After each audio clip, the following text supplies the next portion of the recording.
Hi everyone, welcome to next level studies. So आज की video में ड्यू जेट 2020 एग्जाम जो कि आपका 7 सितंबर 2020 को कंडक्ट किया गया था, उसके सारे सॉल्यूशंस देखेंगे। सेकंड शिफ्ट के फर्स्ट शिफ्ट के सॉल्यूशंस ऑलरेडी बना की वीडियो में बना चुका हूँ, वो जाकर आप देख सकते हैं। एंड हमारा प्लेलिस्ट सेक्शन जो भी चैनल पे है वो जाके बिल्कुल विजिट करिएगा। प्लेलिस्ट सेक्शन में आपको previous year question series, free मॉक्स, IPM related काफी कंटेंट आपको मिल जाएगा। सो जाके बिल्कुल उसको चेकआउट करिए एक बार, ठीक है।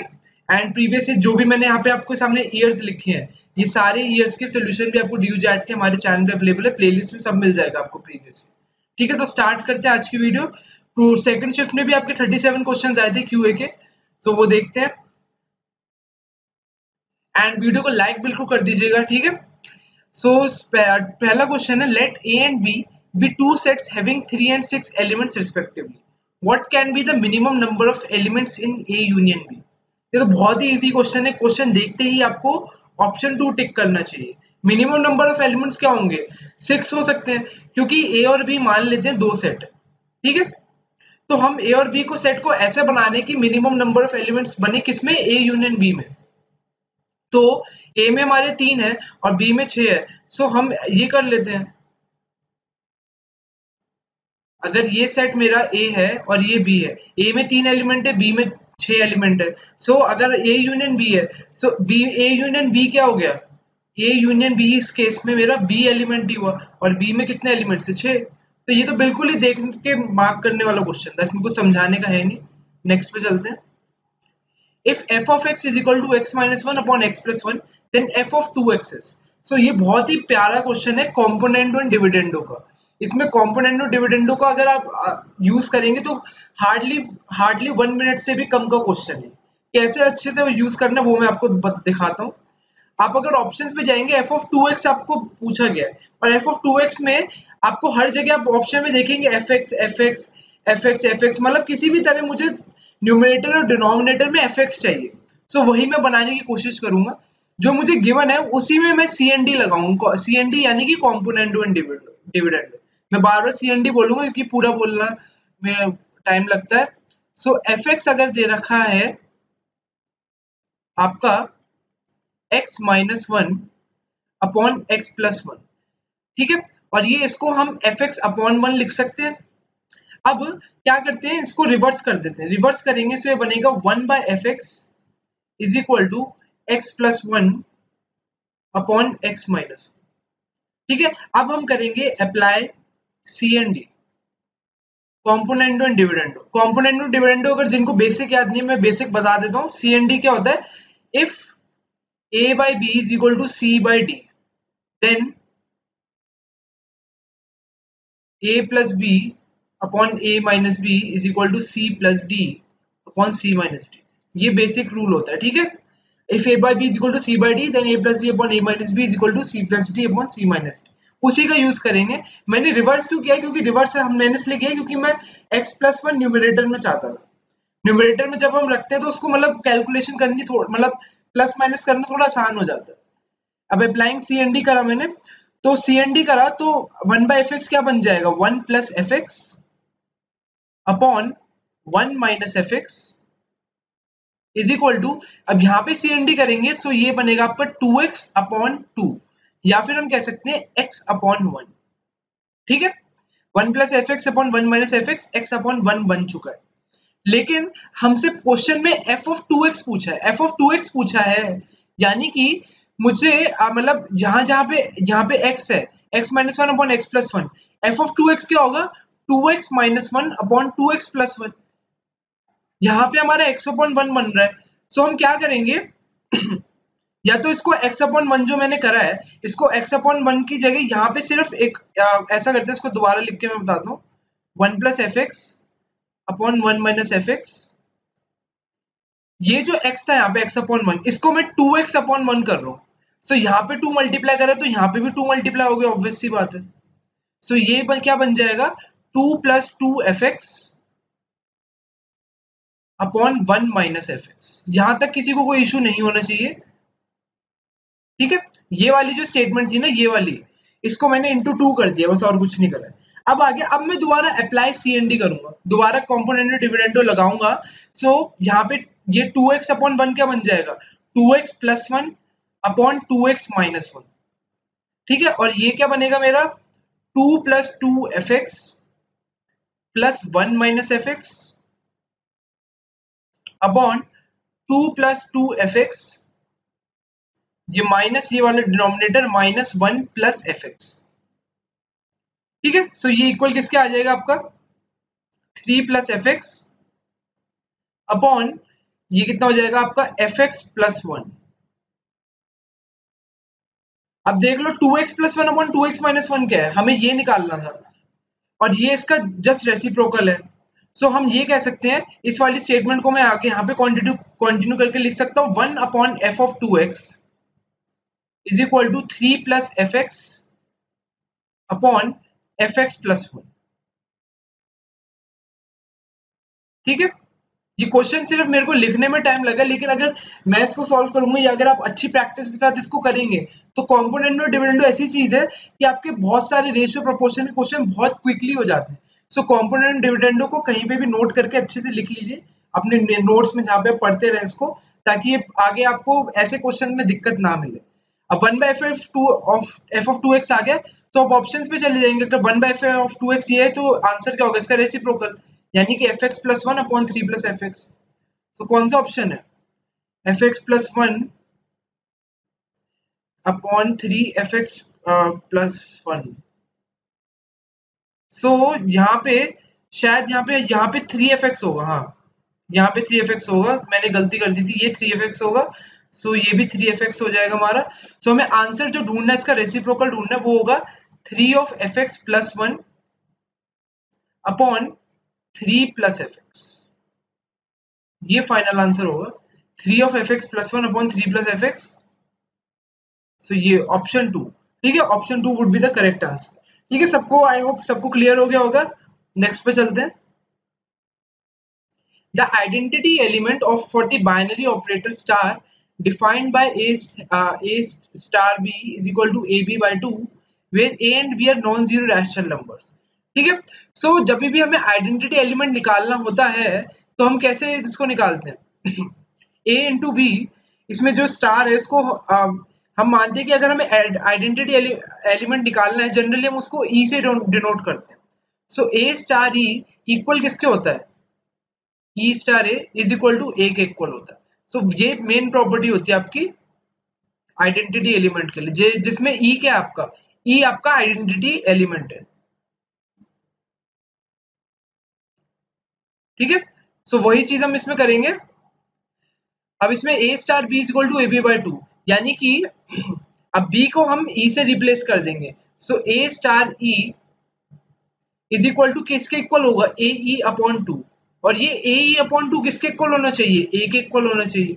सो ए ई अपॉन 2 a के इक्वल है, सो e की वैल्यू क्या आ जाएगी, 2।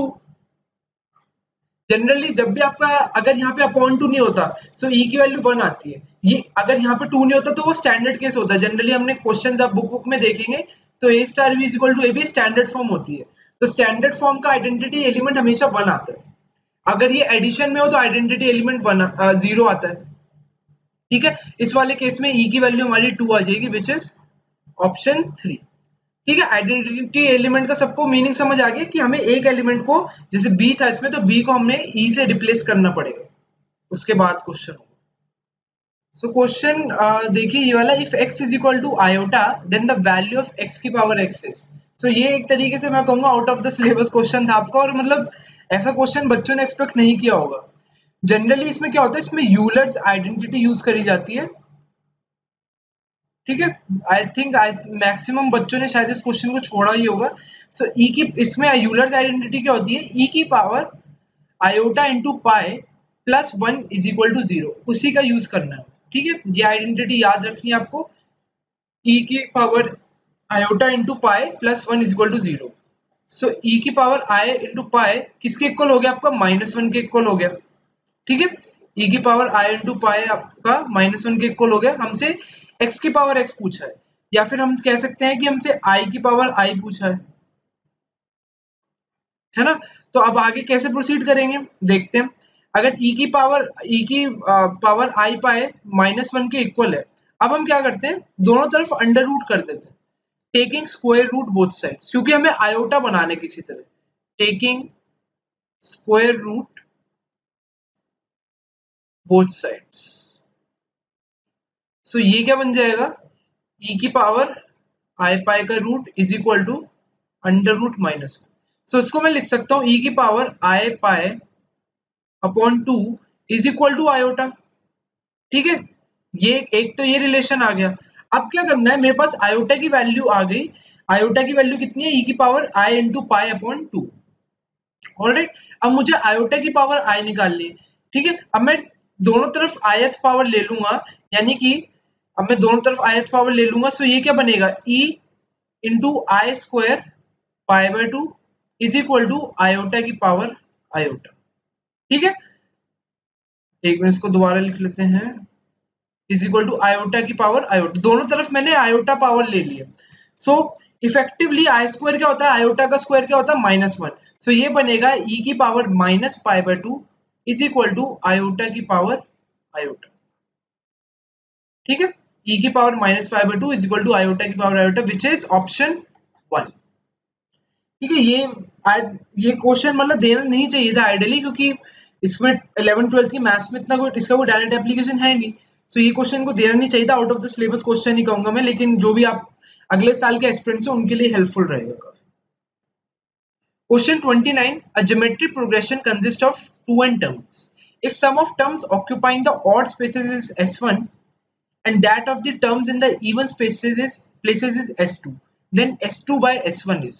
Although ये अगर आपने थोड़ा बहुत APGP के बारे में थोड़ी बहुत डिटेल में पढ़ा हो, इन डेप्थ में पढ़ा हो थोड़ा बहुत, तो आपको पता होना चाहिए कि ये जो कॉमन रेशियो होता है, ये डिपेंडेंट इनका जो रेशियो हमसे पूछा है S2/S1, ये डिपेंडेंट अपॉन कॉमन रेशियो होता है और इसकी डायरेक्ट वैल्यू R आती है, मतलब S2/S1 की वैल्यू R आती है। लेकिन अभी हम क्वेश्चन सॉल्व कर रहे हैं तो मैं आपको पूरा अच्छे से तरीका बता देता हूँ। मान लेते हैं जो हमारा सीक्वेंस है वो है AR square, AR cube and so on and so fourth, और लास्ट टर्म हमारी क्या होगी, क्योंकि यहाँ पे 2n टर्म्स है, सो लास्ट टर्म हमारी होगी 2n-1। ठीक है, मान लेते हैं ये हमारा जीपी है, ये हमारे पास जीपी दे रखी है। If the sum of the terms occupying the odd places यानी कि ए हो गया, ए आर स्क्वायर हो गया, ठीक है, और ए आर 2n-1 से पहले कौन सी आएगी term, A R 2n-2। So A R 2n-2 भी ऑड प्लेसेस पे आएगी। सो इन सब का सम S1 है। ठीक है, लिख लेते हैं, तो a plus A R square plus इसको डॉट डॉट डॉट करके हम कर देते हैं प्लस ए आर 2n-2, ये हमारा S1 के इक्वल है। ठीक है, फर्दर हम लिख सकते हैं कि S1 जो है हमारा, उसमें हम क्या कॉमन ले सकते हैं, a कॉमन ले सकते हैं, दिख रहा है, a कॉमन लेंगे तो क्या बचेगा, 1 plus r square plus R4, और ये अप टू जाएगा, लास्ट में आपको निकलेगा r की पावर 2n-2। ठीक है, ये S1 की वैल्यू निकल गई। सिमिलरली हम S2 की वैल्यू निकालते हैं। S2 क्या है हमारा, सारी इवन प्लेसेस का सम। सो यानी कि आपका AR हो गया, AR क्यूब हो गया, और ये R की पावर 2n-1। सो उनका सम करेंगे तो AR plus AR cube plus AR5 plus up to last में आपको जाएगा AR 2n-1, ये किसके इक्वल होगा, आपके S2 के। या फिर हम कह सकते हैं जो S2 है, अब इसमें से क्या कॉमन निकल रहा है, इसमें से a इंटू आर कॉमन निकल रहा है, तो a इंटू आर कॉमन निकालेंगे तो बनेगा 1 plus r square plus r की पावर 4, और लास्ट में आपकी लास्ट टर्म क्या बच रही है आपकी, अगर इसमें से r कॉमन निकालेंगे तो अंदर क्या बचेगा, r की पावर 2n-2। तो अब साफ दिख रहा है आपको, S1 की वैल्यू क्या है, a into this expression bracket वाला एक्सप्रेशन, और S2 की क्या है, AR into this expression. So S2 upon S1 क्या होगा, सीधा दिख रहा है आपको AR upon A, which is R। ठीक है, सो ये इनका जो रेशियो होगा S2 अपॉन S1, वो किस पे डिपेंडेंट होगा, कॉमन रेशियो पे, विच इज ऑप्शन 4। ठीक है, ये डायरेक्ट आइडेंटिटी भी होती है, तो ऐसे रिजल्ट्स को आप याद भी रख सकते हैं। नेक्स्ट पे चलते हैं। If A, B and C are in AP as well as in GP, then सो ये इजीएस्ट क्वेश्चन था, देखते ही टिक मारना इस क्वेश्चन। अगर वो एपी और जीपी में होंगे तो इसका मीनिंग अगर एपी में है तो उनका कॉमन डिफरेंस क्या है, 0 है। मान लेते जैसे 4 4 4, तो ये एपी भी है और जीपी भी है। एपी इसलिए इनका कॉमन डिफरेंस 0 है और जीपी इसलिए इनका कॉमन रेशियो 1 है। सो ये एपी में भी है, जीपी में भी, और यही कंडीशन होगी A is equal to B is equal to C. So उसमें और कोई कंडीशन हो ही नहीं सकती है। So this was the case. इसमें इतना ज्यादा दिमाग लगाने की जरूरत थी नहीं। नेक्स्ट पे चलते। For what value of alpha and beta do the following simultaneous equations have an infinite number of solutions? So ये क्वेश्चन अगेन मैं कहूंगा अगेन थोड़ा सा आपके लेवल के ऊपर से जा सकता है, क्योंकि इसमें आपसे सिस्टम ऑफ इक्वेशंस के इनफाइनाइट नंबर ऑफ सॉल्यूशंस पूछे हैं और इसका सॉल्यूशन काफी लेंथी होता है। और उसके लिए सबसे पहले आपको क्या निकालना पड़ता है, आपको ऑगमेंटेड मैट्रिक्स निकालना पड़ता है, ठीक है। उसके बाद रो रिड्यूस्ड मैट्रिक्स निकालना पड़ता है। उसके बाद आप अल्फा किन की वैल्यू पूछी है हमसे, अल्फा और बीटा की वैल्यू बता पाएंगे। लेकिन इसने इनफाइनाइट नंबर ऑफ सॉल्यूशंस पूछा है तो हम थोड़ा बहुत ऑप्शंस का यूज करके भी आंसर ला सकते हैं। एक बात हमेशा याद रखना, जब भी हम इनफाइनाइट नंबर ऑफ सॉल्यूशंस की बात करते हैं और हमारे सामने 3 इक्वेशन होती है, इक्वेशन 1, इक्वेशन 2 और इक्वेशन 3, ऐसी 3 इक्वेशन होती है। सो हमेशा ऐसा ही होता है कि जो एक इक्वेशन होती है वो लीनियर कॉम्बिनेशन होती है अदर 2 इक्वेशंस का, ठीक है। One equation is linear combination of other 2 equations.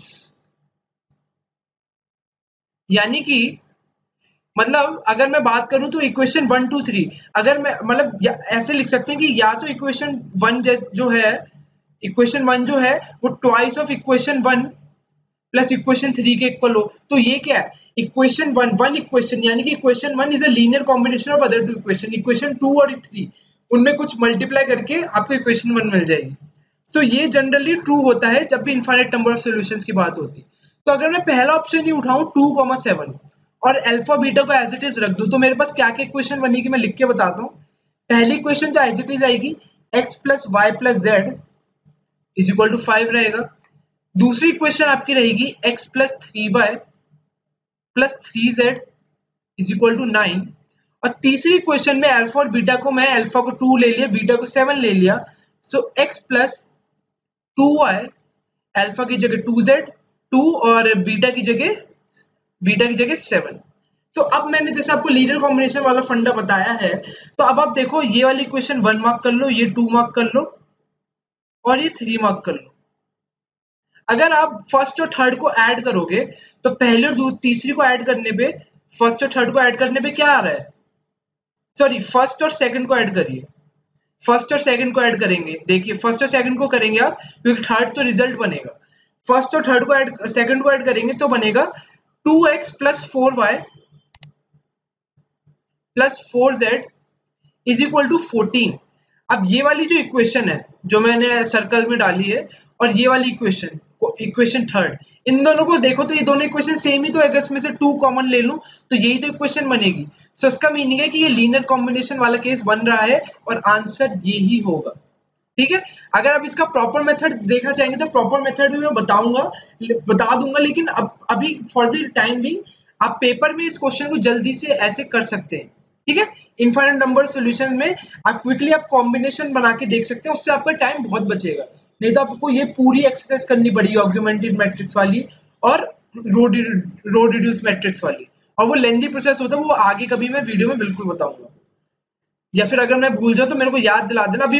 अभी एक्चुअली पूरा सोल्यूशन चल रहा है सारे क्वेश्चंस का, तो मैं बीच में एक लंबा सोल्यूशन नहीं लेना चाहता, इसलिए मैंने आपको शॉर्टकट बता दिया, वो अगली डेडिकेटेड वीडियोस पे बन जाएगी।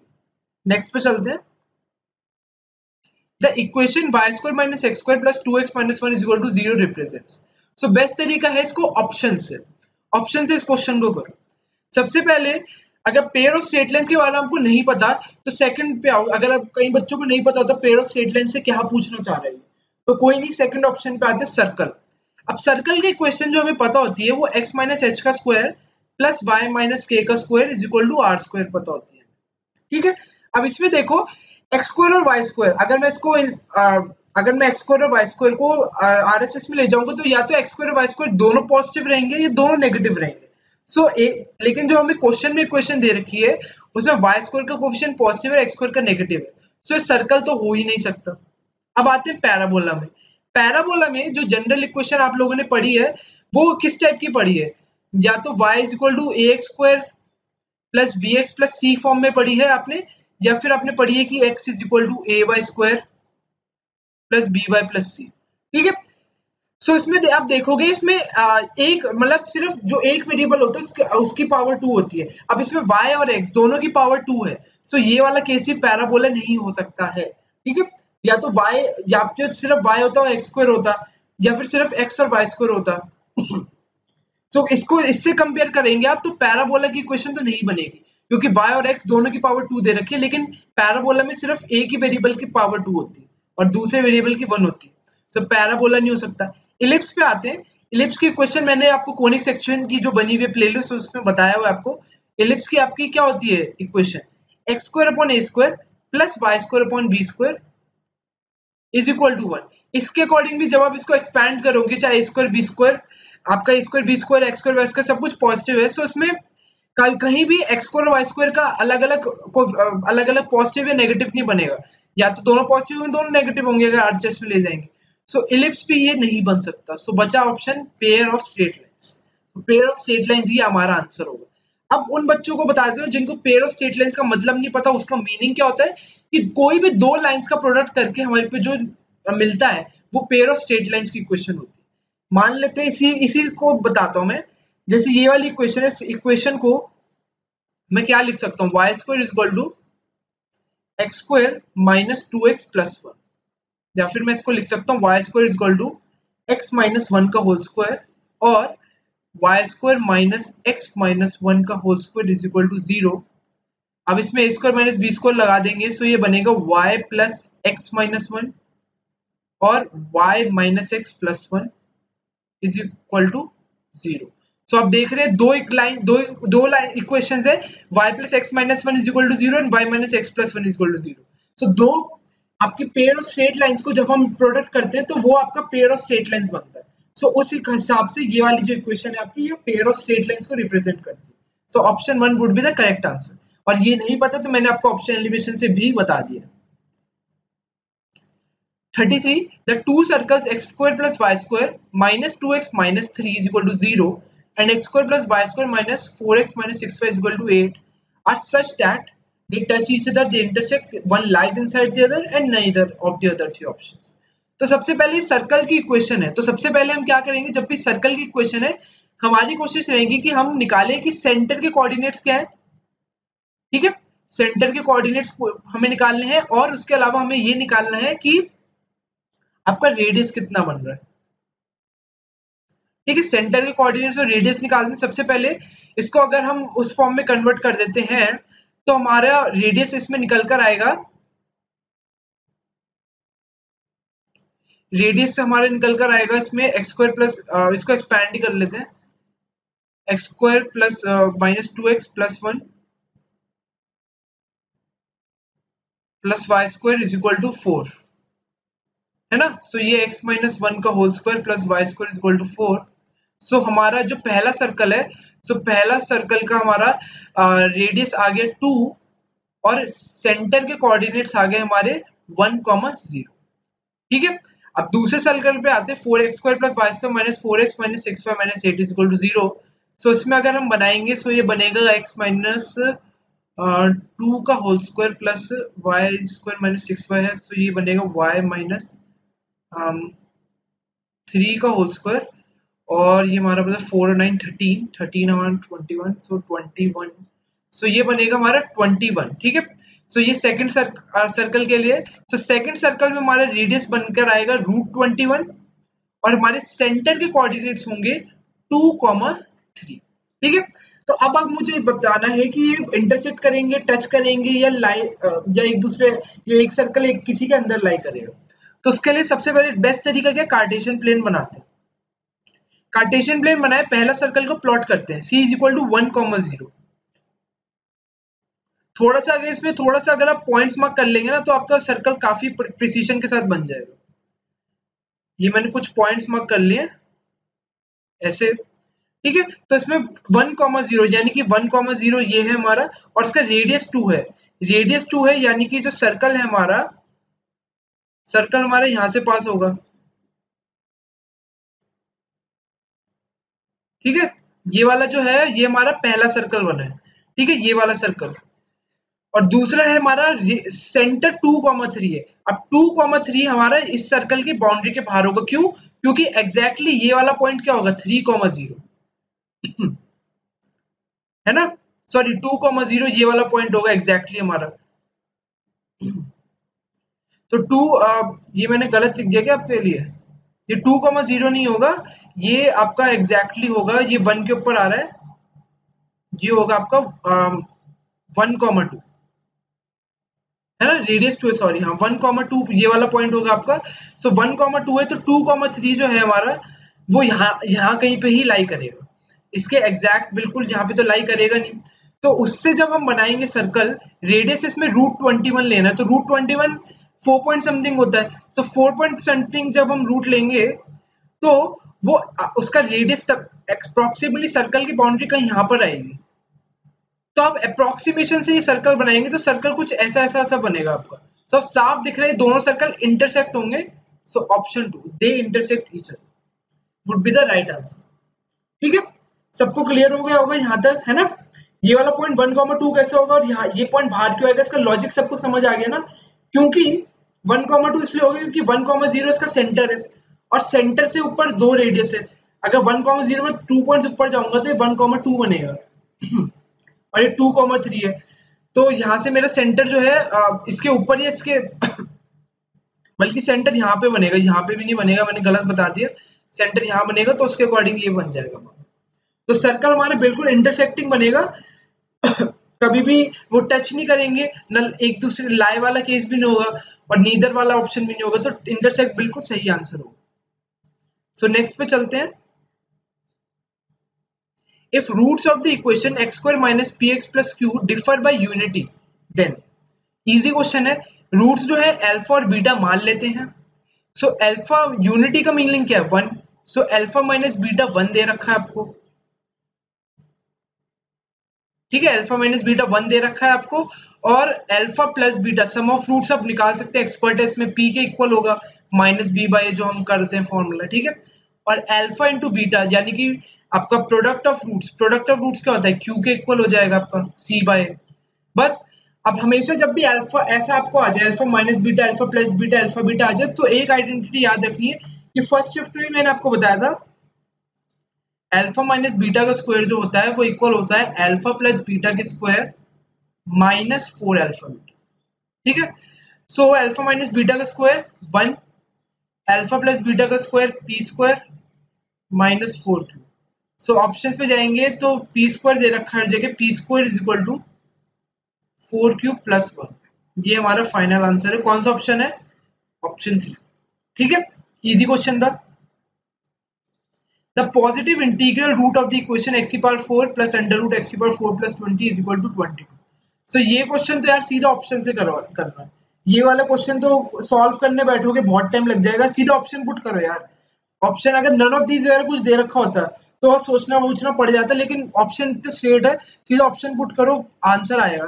अगर 2 पुट करोगे, पहला ऑप्शन ही पुट करोगे, तो ये 16 बनेगा, और अंदर 16 प्लस 26 √36 बनेगा। 16 plus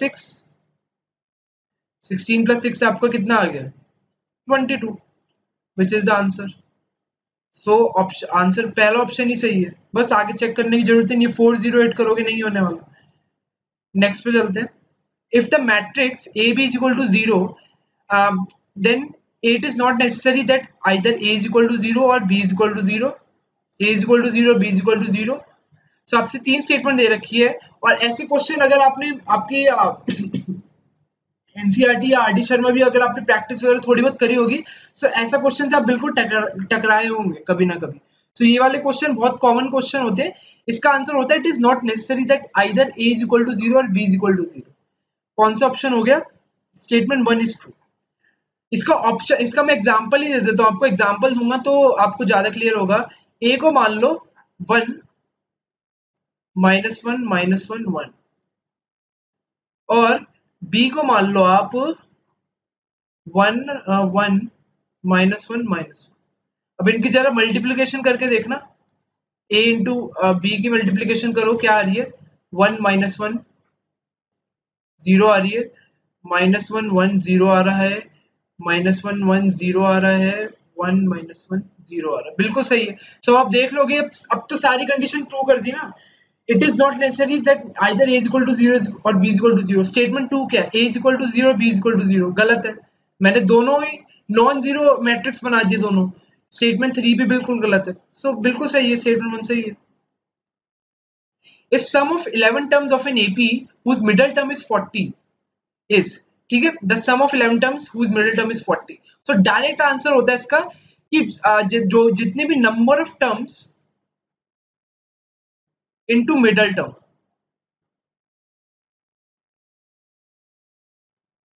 is equal to sum of AP। ठीक है, नंबर ऑफ टर्म्स कितनी है? 11 और मिडिल टर्म 40, तो 440। ये किसी भी चीज, ये किसी भी AP के लिए ट्रू है। अब मैं इसको एग्जांपल बताता हूं आपको। मान लो एक छोटी सी AP लो आप, 2 4 6 लो आप, तो मिडिल टर्म क्या है? 4। तो मिडिल टर्म क्या है? 4 और नंबर ऑफ टर्म्स है 3। So number of terms 3 into middle term 4 is equal to 12। So इनका सम 12 होगा, और वैसे सम कर लो तो 6 + 6 12 आएगा। ये तो आप सोच रहे होंगे कि क्या सर ये सिर्फ ऑड नंबर ऑफ टर्म्स के लिए होता है कि जिस AP में सिर्फ नंबर ऑफ टर्म्स ऑड? ऐसा बिल्कुल नहीं है। आप कोई भी इवन ऐसी AP ले लो जिसमें इवन नंबर ऑफ टर्म्स हो। मान लो मैं लेता हूं, ले लो इसमें 2 4 6 8 ले लो। अब 2 4 6 8 में मिडिल टर्म क्या है? 5। जो भी मिडिल टर्म कहां से निकलेगी? जो भी मिडिल टर्म्स का भी एवरेज। 4 और 6 का एवरेज क्या है? 5। सो यहाँ पे मिडिल टर्म हमारी 5 होगी, इनटू आपका नंबर ऑफ टर्म्स कितनी है? 4 20। सो ये फॉर्मूला हमेशा आपका वैलिड रहता है। और ये फॉर्मूला कहाँ से निकला है? ये फॉर्मूला आपके जो आपने बेसिक क्वेश्चन, जो आपने बेसिक AP के फॉर्मूले करे हैं ना, कि सम ऑफ n टर्म्स क्या होता है, सम ऑफ n टर्म्स क्या होता है, सम ऑफ n टर्म्स होता है n इंटू n प्लस 1/2। या फिर हमें अगर n बाय लास्ट टर्म पता है तो a प्लस l, ये नेचुरल नंबर्स के लिए होता है। सो कहीं ना कहीं इसका जो फॉर्मूला है वो यहीं से निकल कर आता है। सो इसका फॉर्मूला मैं आपको बता दूंगा, ये डिराइव करना बिल्कुल भी मुश्किल नहीं है, बहुत इजी होता है इसको डिराइव करना। मिडिल टर्म क्या होती है? मिडिल टर्म को हम अपॉन 2 करते हैं। तो अपॉन 2 करने से ये आ जाता है। मैं इसको डिटेल में आपको बता दूंगा कभी कैसे निकलता है इसका फॉर्मूला। ठीक है, अभी के लिए मैं इस पर ज्यादा डिटेल में आपको नहीं बता रहा हूँ क्योंकि इसमें फिर टाइम जाएगा। अभी इसको याद रख सकते हैं। नेक्स्ट पे चलते हैं। If commission of spelling mistakes are independent of each other and the probability of single spelling mistake in a page from book is 0.1, what is the probability of 3 mistakes on the page? बहुत ही easy question है। आपको पता है कि जब भी दो इवेंट्स इंडिपेंडेंट होते हैं तो उन दोनों के हैपन होने की प्रोबेबिलिटी उनका मल्टीप्लिकेशन होता है, यानी कि P A इंटरसेक्शन B। अगर A और B आपके इंडिपेंडेंट है, इंडिपेंडेंट इवेंट्स हैं, सो इनके होने की प्रोबेबिलिटी मतलब P A इंटरसेक्शन बी की A भी हो रहा है और B भी हो रहा है, इनके होने की प्रोबेबिलिटी होती है P A into P B। ठीक है, वही इस क्वेश्चन में है। अब कमीशन जो स्पेलिंग ऑफ मिस्टेक्स का वो इंडिपेंडेंट है। सो और एक स्पेलिंग मिस्टेक की 0.1 है। सो 3 की क्या होगी? जब एक की 0.1 है तो 3 की 0.1 इंटू 0.1 इंटू 0.1 होगी, क्योंकि ये तीनों इंडिपेंडेंट इवेंट है। आंसर क्या हो जाएगा? 0.001। ठीक है, विच इज ऑप्शन 3। कुछ भी नहीं था, बहुत ही बेसिक क्वेश्चन था। The average age of a family is 36 years, the youngest member is 6 years old, the average of the family just before the birth of the youngest member। बहुत ही easy question है। अब average age of family 36 years है। अगर मैं total as of family निकाल लूं, ठीक है, टोटल या फिर total sum of ages of total sum सबकी एजेस का, सो वो क्या हो जाएगा? 36 एवरेज है तो 36 इंटू 6 216। अब यंगेस्ट मेंबर जो है वो 6 साल का है, मतलब वो 6 साल पहले पैदा हुआ था। तो the average of the family just before the birth of the youngest member, यानी कि 6 साल पहले इनका सम क्या रहा होगा? Sum of ages of family members before before birth of youngest member. 6 साल पहले इन सबकी एज का सम क्या रहा होगा, वही मैं पूछना चाह रहा हूँ। 6 साल पहले, अभी इन सबका सम, इन सबकी एजेस का सम 216 है। 6 साल पहले 6 बंदे हैं और हम 6 साल पहले जा रहे हैं, सो 216 में से हम 6 इंटू 6 माइनस करेंगे, तभी हम 6 साल पहले सबकी सब 6 बंदे सबकी एजेस 6 साल बढ़ेगी। तो 216 माइनस 6 इंटू 6 यानी कि 216 में 36 करेंगे 180, यानी कि 6 साल पहले 5 मेंबर्स रहे होंगे, तो इन 5 मेंबर्स की सम का इन सब 5 मेंबर्स की एज का सम 180 रहा होगा। अब एवरेज इनका पूछा है, so average of family at that time क्या रहा होगा, 180 अपॉन 6 होगा या 5 होगा, 5 होगा, क्योंकि उस टाइम पे जो यंगेस्ट मेंबर था वो तो बॉर्न ही नहीं हुआ था, तो 180 अपॉन 5 36।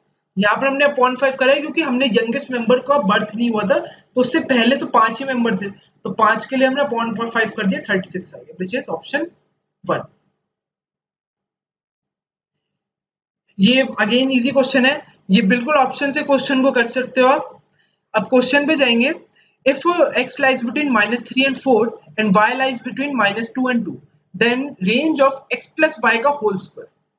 सबसे पहली बात, x प्लस वाई का होल स्क्वायर, अब कोई भी होल स्क्वायर की क्वांटिटी होती है वो उसकी मिनिमम वैल्यू जीरो होती है, मतलब अगर x प्लस वाई की जगह आप ए स्क्वायर की बात कर रहे हो तो ए स्क्वायर की मिनिमम वैल्यू जीरो होती है, मतलब जीरो की वैल्यू मिनिमम होती है। अब इस जो रेंज दे रखी है, क्या मैं जीरो ला सकता हूँ, देखते हैं।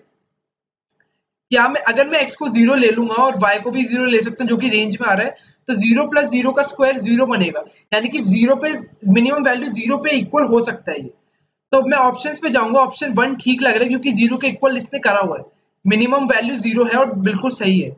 6 मिनिमम वैल्यू बता रही है और 6 इंक्लूडेड भी नहीं है, तो ऑप्शन 2 तो बिल्कुल गलत है।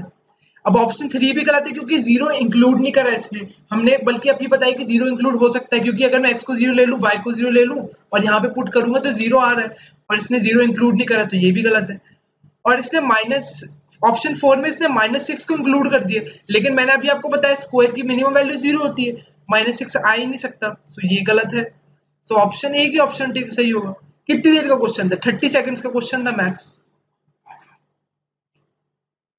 41, if f of x is 6x minus 3 and f of gx is 21, then gx is, बहुत इजी क्वेश्चन है। f of gx 21 है, आपको fx 6x minus fx आपको 6x minus 3 दे रखा है, तो x की जगह gx पुट कर दोगे तो ये बनेगा f of gx, सो जहां जहां x है वहां gx डाल दो, 6gx minus 3। अब क्वेश्चन में एफ जी एक्स आपको 21 भी दे रखा है, तो ये 21 के इक्वल हो जाएगा, तो इसका मीनिंग है 6gx आपका किसके इक्वल आ गया, 6gx आपका 24 के इक्वल आ गया, और gx किसके इक्वल आ गया, 4। दैट्स इट, gx की वैल्यू पूछी थी हमसे, आंसर ऑप्शन 2। ठीक है, बहुत easy question. So this question says what is the sum of the series 0.5 plus 0.55 plus 0.555 plus up to n terms. ऐसा क्वेश्चन आपने, I am very much sure आपने कभी ना कभी एनसीईआरटी में या कहीं ना कहीं किसी बुक से करा ही होगा ऐसा क्वेश्चन, और ऑप्शन भी बिल्कुल देखे हुए लग रहे होंगे आपको। तो देख लेते हैं कैसे इसको अटेम्प्ट करना है। हमेशा हम क्या करते हैं, जो भी नंबर है यहाँ पे 5 होता, 7 होता, 3 होता, हम उसको 9 बनाते हैं ताकि हम उसको 1 माइनस समथिंग फॉर्म में कर पाए। सो मैं क्या करूंगा, सबसे पहले मैं यहाँ से 5 कॉमन लूंगा, सो ये क्या बनेगा 0.1 plus 0.11 plus 0.111 plus up to आपका एन टर्म्स।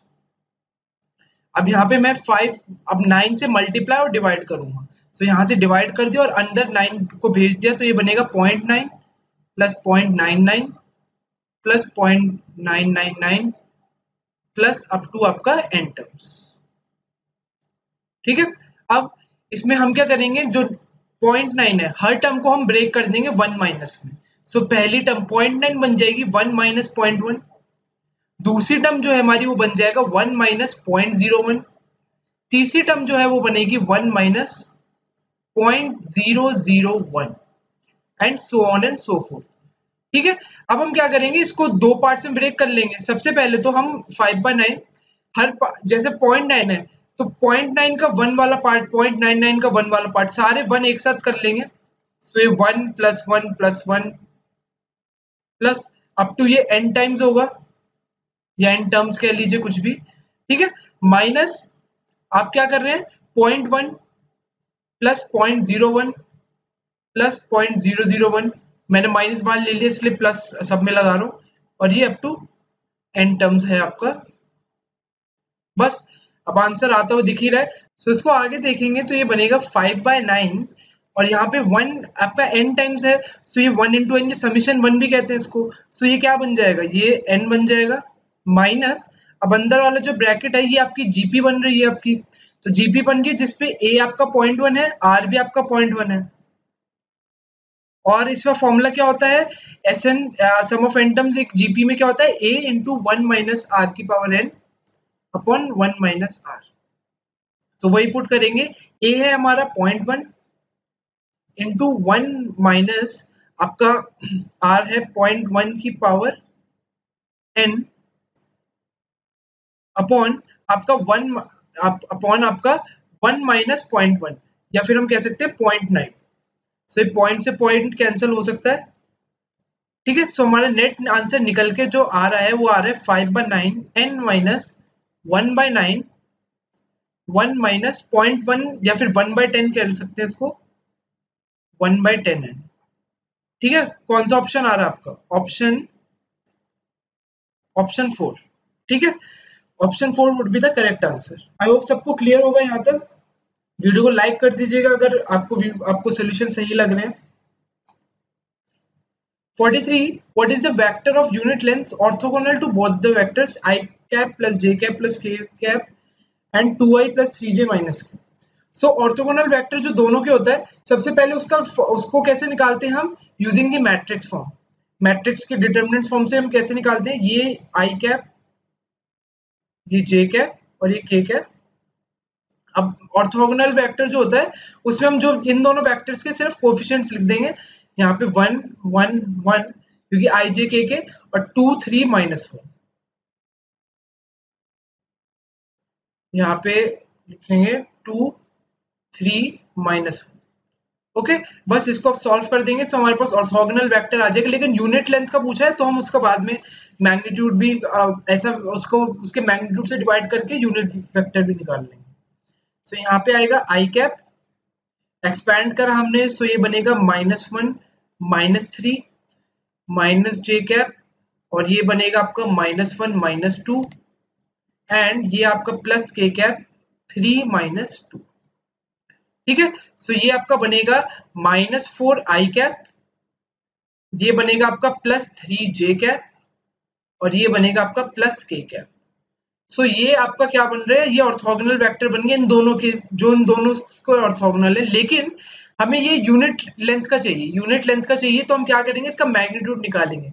मान लेते हैं कि इस वेक्टर का नाम वेक्टर बी है, तो सबसे पहले इसका मैग्नीट्यूड निकाल लेते हैं। बी वेक्टर का मैग्नीट्यूड क्या होगा, इसका -4 का स्क्वायर 16, फिर 3 का स्क्वायर 9 प्लस 1 विच इज आपका √26। सो √26 से इसको डिवाइड कर देंगे, सो आपका रिक्वायर्ड वेक्टर क्या आ जाएगा, रिक्वायर्ड वेक्टर हो जाएगा आपका b vector upon its magnitude, ठीक है। सो ये आ जाएगा आपका -4i कैप प्लस 3j प्लस k अपॉन √26। कौन सा ऑप्शन आ रहा है हमारा, -4i प्लस 3j प्लस k, ऑप्शन 2, ठीक है। Option 2 would be the correct answer. Next पे चलते हैं।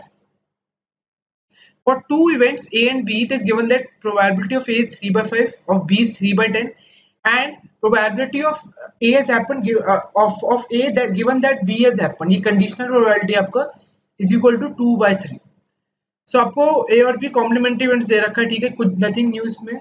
Then आपको पूछा ये वाली probability, conditional probability P A complement given that B complement has happened। So ये आपसे पूछा गया।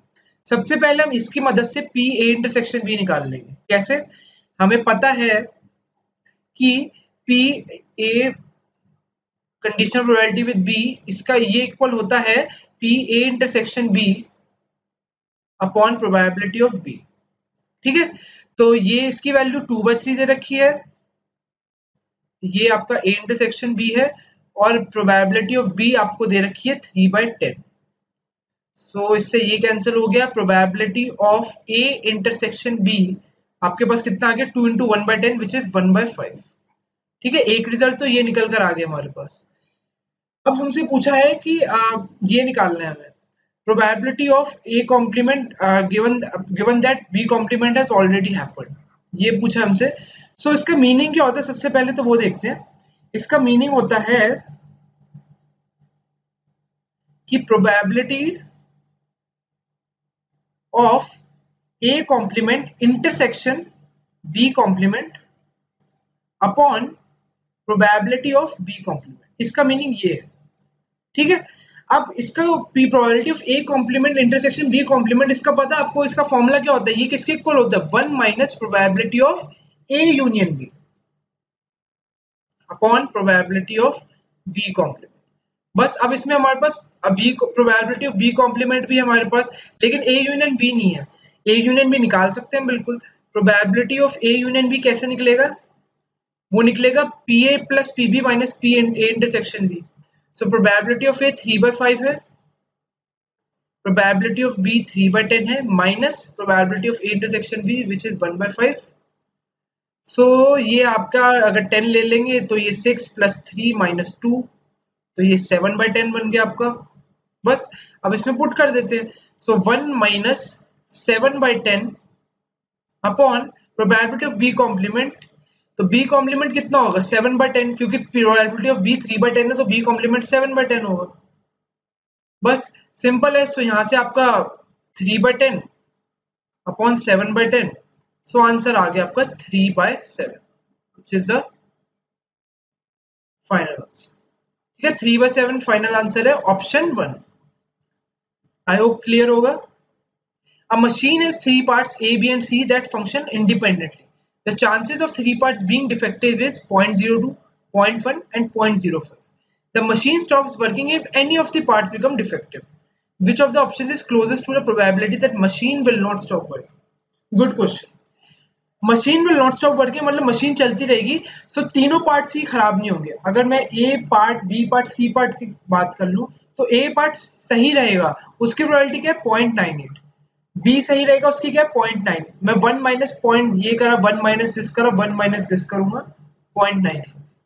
अब मशीन तभी सही चलेगी जब तीनों पार्ट सही काम करेंगे, और तीनों पार्ट सही काम करेंगे और तीनों इंडिपेंडेंटली काम करते हैं, तो तीनों पार्ट सही काम करने की प्रोबेबिलिटी क्या होगी, तीनों का मल्टीप्लिकेशन, दैट्स इट।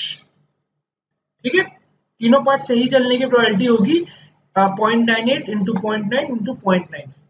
अब जो चैलेंज है वो ये है कि कैसे क्विकली इसको मल्टीप्लाई कर सकते हैं। ठीक है, वो देखते हैं हम कैसे इसको क्विकली मल्टीप्लाई कर सकते हैं। सबसे पहले 0.98 इंटू 0.9 करते हैं। तो एक चीज तो यार साफ साफ दिख रही है, अगर आपको थोड़ा सा भी आप लॉजिक में बिलीव करते हैं और आपको लगता है कि थोड़ी अप्रोक्सीमेशन कर सकते हैं, तो मैं तो इसका ऑप्शन आंसर सीधा 0.84 मार्क करूंगा। किस लॉजिक पे, क्योंकि अगर मैं ये 9 8 और ये 5 वाला, तो मुझे पता है 0.9 का क्यूब कितना होता है, 0.9 का क्यूब या 0.729 होता है। अभी 9 8 और 5 में जोड़ूंगा तो मैक्सिमम आंसर 72% के आसपास ही होना चाहिए, तो क्लोजेस्ट ऑप्शन 84 बन रहा है। सो 84 मैं टिक कर दूंगा, और वही आपका सही आंसर भी है एक्चुअल में। लेकिन अगर आप मुझसे लेकिन थोड़ा सा अगर आपको लग रहा है कि प्रॉपर हमें मल्टीप्लिकेशन करना बता दो, तो मैं प्रॉपर मल्टीप्लिकेशन करके आपको दिखा देता हूँ। सबसे पहले तो 0.98 इंटू 9 करना है, तो हम डेसिमल को भूल जाते हैं अभी के लिए, तो हमें एक तरीके से करना है 98 इंटू 9 इंटू 95 करना है। डेसिमल को हम बाद में देखेंगे, हमें 5 डेसिमल लगाने। तो 98 इंटू 9 करेंगे, तो 98 इंटू 9 करेंगे तो ये बनेगा 810 प्लस 72 882 इंटू 95। मैंने कैसे क्विकली करा, मैंने करा 98 को मैंने ब्रेक कर ली 90 प्लस 8 में, तो पहले 90 इंटू 9 810 प्लस 72 882 इंटू 95। अब इसको करना है तो इसको में आपको टाइम बिल्कुल नहीं लगना चाहिए। कैसे करेंगे इसको, 882 इंटू 100 माइनस 5। सो ये करेंगे, सो ये बनेगा 882 इंटू 00 माइनस 882 इंटू 5। किसी भी चीज को इंटू 5 करना होता है तो हम डिवाइडेड बाय 2 करते हैं। सो ये बनेगा हमारा 4410। बस अब आंसर आ गया हमारा 88200 माइनस 4410 हमें निकालना है। तो इसका सीधा डिफरेंस अगर हम करते जाएंगे सो तो इसका आंसर आएगा 8। सबसे पहले ये करते हैं, इसमें से पहले 4000 निकाल दें, 88,200 में से सबसे पहले 4000 निकालते हैं, उसके बाद 410 निकालते हैं। सो 88,200 में से निकालेंगे, सो ये बनेगा 84200 माइनस 410। सो फिर निकालेंगे, सो ये बनेगा माइनस 400 करेंगे, सो 83790 आपका आंसर आ जाएगा। ठीक है, 83790 आपका आंसर आ जाएगा, यानी कि हमने 5 जीरो की बात करी थी, तो 5 जीरो लगाएंगे तो आंसर आ जाएगा 0.8379, और 0.8379 किसके क्लोज है, 0.84 इस क्लोजेस्ट लिखा है यहाँ पे। सो आंसर आपको 0.84 आ जाएगा। सो मल्टीप्लीकेशन बिल्कुल भी मुश्किल नहीं थी, आप करना चाहते हो तो मतलब मल्टीप्लीकेशन में टाइम लगता है आपको, तो आई वुड से कि 75 सेकंड से ज्यादा आपको ये पूरी मल्टीप्लीकेशन में नहीं लगना चाहिए, अगर आप अपना काम कम करके कर रहे हैं। अगर आप प्रॉपर इसको 888 इंटू 95 करेंगे, बिल्कुल जैसे ऐसे करते हैं इंटू 95 करके, ऐसे आप कैरी फॉरवर्ड करके करेंगे तो उसमें तो टाइम लगना ही लगना है, लेकिन शॉर्टकट से ये सारे तो ऐसे करेंगे तो टाइम कम लगता है। 46 इजी है। Summation of i to 1 x i minus 2 is equal to 110, और एक्स आई माइनस 5 का आपको 20 दे रखा है, तो हमसे मीन एक्स बार पूछा है। सिंपल, अगर इस वाली टर्म को मैं लिखूं तो ये क्या है हमारा, summation x i minus 2n is equal to 110। Similarly ये वाली टर्म क्या है, summation x i minus 5n is equal to आपका 20। बस अब क्या करेंगे, माइनस कर देंगे, माइनस करेंगे सो ये क्या बनेगा, 3n इज इक्वल टू 90, या फिर n आ गया आपका 30, n 30 आ गया, तो इसमें पुट कर दो, या इसमें पुट कर दो, या इसमें पुट कर दो, किसमें पुट करना है, इसमें करेंगे। सो समीशन एक्स आई आपका आ जाएगा 60 प्लस 110 170। ठीक है, समीशन एक्स आई 170 आ गया और n 30 आ गया, और एक्स बार आपको पता है क्या होता है, एक्स बार आपका मीन होता है summation x I upon total number of observation, यानी कि n। तो एक्स आई हमने 170 निकाल लिया है और n 30 है, 17/3, which is option 3। 47, the value of the expression 47c4 plus 51c3 plus this। तो सबसे पहले तो इस वाले को एक्सपैंड कर लेते हैं, तो ये बनेगा 47c4 प्लस 51c3 प्लस, हमें 2 से स्टार्ट करना और 5 तक जाना है, जब जब यहाँ पे j is equal to 2 to 5 लिखा है, यानी कि हम j की वैल्यू 2 से शुरू करेंगे और 5 तक जाएंगे, तो 2 पुट करेंगे तो ये बनेगा 50c3, 3 पुट करेंगे तो ये बनेगा 49c3, सिमिलरली 4 पुट करेंगे तो ये बनेगा 48c3, और 5 पुट करेंगे तो ये बनेगा 47c3। सो ये हमारे पास बन गया। अब ये वाला जो क्वेश्चन है इसमें सिर्फ एक आइडेंटिटी आपको लगती हुई दिख रही होगी, कौन सी, 47c4 और 47c3, इनकी एक आइडेंटिटी होती है डायरेक्ट ऐड करने की। वो क्या होती है वो मैं आपको बताता हूँ। आइडेंटिटी होती है आपकी n-1 CR, एक minute sorry, NCR plus NCR-1 is equal to n+1 CR। ठीक है, ये आइडेंटिटी याद कर लीजिए, इसको बिल्कुल डायरेक्टली, इसका डायरेक्ट एप्लीकेशन है इसमें, इस वाली में NCR plus NCR-1 is equal to n+1 CR। अब ये वाला क्वेश्चन देखेंगे तो सिर्फ 47c4 और 47c3 को देखेंगे तो n तो मेरा 47 है, और एक बार r की वैल्यू 4 है और यहाँ पे 47c3 है, तो इन दोनों को जब मैं कंबाइन करूंगा इसको और इसको, सो रिजल्टेंट मेरा ये 47 48 बन जाएगा, तो ये बनेगा 48c और r मेरा बड़ी वाली वैल्यू यानी कि 48c4। ठीक है, तो 48c4 बचा हुआ मैं एज इट इज लिख देता हूँ 51c3 plus 50c3 plus 49c3 plus 48c3। अब क्या करेंगे, अब जो पहले करा था सेम चीज वही दोबारा रिपीट करो, अब इसको और इसको कंबाइन करो सेम इसी मेथड से। सो इससे कंबाइन करेंगे तो ये क्या बन जाएगा, 48 49 बन जाएगा, और ये 49c4, और बची हुई तीन टर्म्स एज इट इज लिख दो, 51c3 plus 50c3 plus 49c3। Again क्या करोगे, इस वाली टर्म को और इस वाली टर्म को कंबाइन करोगे, सो ये क्या बनेगा 50c4 plus 51c3 plus 50c3। अब अगेन क्या करोगे, इस वाली टर्म को और इसको कंबाइन करोगे, सो क्या बनेगा 51c4 plus 51c3। Again in दोनों में ये फॉर्मूला लगेगा, क्या बन जाएगा 52c4। तो आंसर हो गया हमारा 52c4 ऑप्शन 1। ठीक है, ये फॉर्मूला पता है तो डायरेक्ट कर लोगे, लेकिन बहुत ये तो क्वेश्चन नहीं तो फिर पेपर में ऐसी चीज स्ट्राइक नहीं करती है, फॉर्मूला डिराइव नहीं कर पाते, तो क्वेश्चन आई वुड रिकमेंड कि स्किप ही करने वाला था। नेक्स्ट पे चलते हैं। What curve passes through the point 1, 1 and has a slope of 2y by x? Okay, so dy by dx आपको दे रखा है 2y by x। तो सबसे बेस्ट है कि अगर हमें कर्व बताने की कैसा कर्व है, तो हमें इस कर्व की इक्वेशन चाहिए, और एक तरीके से dy by dx 2y by x क्या है, ये एक तरीके से डिफरेंशियल इक्वेशन। हम इसको सॉल्व करेंगे तो हमारे पास कर्व की इक्वेशन आ जाएगी। ठीक है, हम इस डिफरेंशियल इक्वेशन को सॉल्व करके कर्व की इक्वेशन तक पहुंच जाएंगे। तो कर्व की इक्वेशन में ये पॉइंट पुट करके हमारे पास एग्जैक्ट कर्व की इक्वेशन आ जाएगी। तो इसको सॉल्व करने के लिए इंटीग्रेट करना पड़ेगा। सो ये बनेगा dy by 2y is equal to dx by x। अब इंटीग्रेटिंग बोथ साइड्स कर देते हैं, इंटीग्रेटिंग बोथ साइड्स। सो ये बनेगा आपका हाफ, चलो बाहर ले लेते हैं, dy by y is equal to dx by x। So ये क्या बन जाएगा, half log y is equal to log x plus C. Plus C क्यों, क्योंकि ये इनडेफिनेट इंटीग्रेशन हो रही है, सो इसलिए प्लस सी हमें करना पड़ेगा ही। अब ये 1, 1 से पास होता है, ये 1, 1 से पास होता है, यानी कि ये आपकी कर्व की इक्वेशन आ गई एक तरीके से। अब इसमें 1, 1 यानी कि x और y को मैं 1 पुट करूंगा, put x is equal to y is equal to 1, so मेरे पास c की वैल्यू आ जाएगी। तो c अगर यहाँ पे पुट कर दूंगा तो half log 1 is equal to log 1 plus C. So ये पार्ट जीरो हो जाएगा, क्योंकि log 1 जीरो होता है, ये जीरो हो जाएगा, यानी कि c की वैल्यू जीरो आ गई।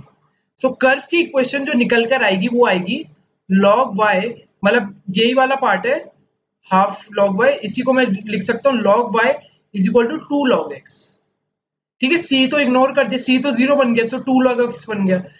अब इसमें क्या कर सकते हैं, तो y is equal to x square आ गया, 2 ऊपर चला जाएगा और एंटी लॉग ले लेंगे तो y is equal to x square. So y is equal to x square किसकी इक्वेशन होती है, y is equal to x square होती है पैराबोला की इक्वेशन, ना सर्कल की, ना इलिप्स की, ना हाइपरबोला की, पैराबोला। सो ये जो आपका है स्लोप 2y by x और 1, 1, ये y is equal to x square की इक्वेशन है। ठीक है, बढ़िया क्वेश्चन था, अच्छे लेवल का क्वेश्चन था। नेक्स्ट पे चलते हैं। Which of the following is the solution to the differential equation dp by dt is equal to p into 1 minus? So ये वाला क्वेश्चन टू बी डिलीटेड है, क्योंकि आइडली इसका आंसर जो है वो ऑप्शन 1 होना चाहिए, लेकिन ऑप्शन 1 में कुछ मिस्टेक है, इन्होंने कांस्टेंट पार्ट ऐड नहीं करा है। सो एक जगह यहाँ पे k ऐड होगा डिनोमिनेटर में, तो वो k बनते ही ये आंसर बिल्कुल सही हो जाता, तो इसका आंसर ऑप्शन 1 हो जाता। तो इसका सही आंसर क्या है मैं आपको सॉल्व करवा देता हूँ। तो which of the following is the solution to the differential equation. सबसे पहले इसका सॉल्यूशन ही निकालते हैं, इसको रीअरेंज करेंगे तो ये बनेगा dp upon p 1 minus p is equal to dt। अब इसको इंटीग्रेट बोथ साइड्स कर देंगे, सो ये बनेगा dp upon p into 1 minus p is equal to dt। अब इसमें आपको by parts, integration by parts से इसको सॉल्व करना आप लोगों को। कैसे करेंगे हम इसको सॉल्व, अब ये जो ऊपर तो यहाँ पे तो 1 ही रखा है, लेकिन नीचे 1 माइनस पी है, तो मैं इसको 1 माइनस पी बनाने की कोशिश करूंगा, लेकिन 1 माइनस पी बनाऊंगा तो प्लस पी भी ऐड करना पड़ेगा मुझे, upon P into 1 minus P. So ये इसको दोबारा अगर मैं लिखूंगा, इसको मैं ब्रेक कर दूंगा, सो ये बनेगा 1 minus P upon P into 1 minus P plus P upon 1 minus P, और ये होल है आपका डी टी।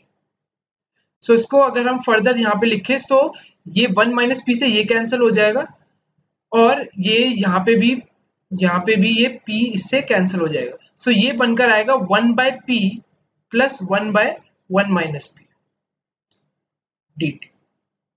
ठीक है, 1 by P plus 1 by upon 1 minus P D T. So ये आ गया आपके पास। अब क्या करेंगे हम, ये किसके इक्वल हो जाएगा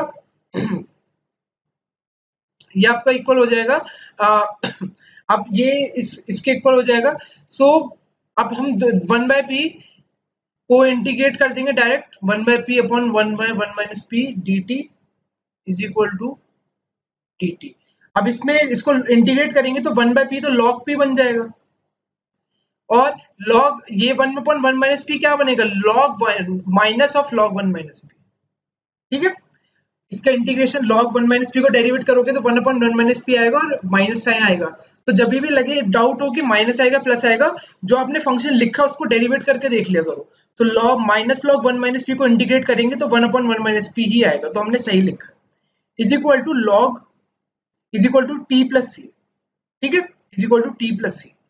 सो देखिए अब ये इसको आगे वाला पार्ट में यहाँ पे कर रहा हूँ। सो ये बन जाएगा आपका log की प्रॉपर्टी लग जाएगी, log p upon 1 minus P बन जाएगा ये, is equal to T plus C. ठीक है, अब मैं एंटी लॉग ले लूंगा दोनों तरफ, तो एंटी लॉग से ये बन जाएगा p into 1 minus P is equal to E की पावर टी प्लस सी। या फिर मैं कह सकता हूँ कि p जो इक्वल होगा वो इक्वल होगा p is equal to 1 minus P into E T E T into E की पावर सी कह सकते हैं। अब ई की पावर सी क्या है, ई की पावर सी कुछ नहीं है, कांस्टेंट है। ठीक है, ई की पावर टी तो एक फंक्शन ही है क्योंकि हम टी वेरिएबल लेके चल रहे हैं, लेकिन ई की पावर सी कांस्टेंट ही है। सो ई की पावर सी को हम के मान सकते हैं। सो अगर मैं लिखना चाहूँ तो ये हो सकता है p is equal to 1 minus P into k e T. ठीक है, ई की पावर सी को हमने के मान लिया क्योंकि ई की पावर सी कांस्टेंट है।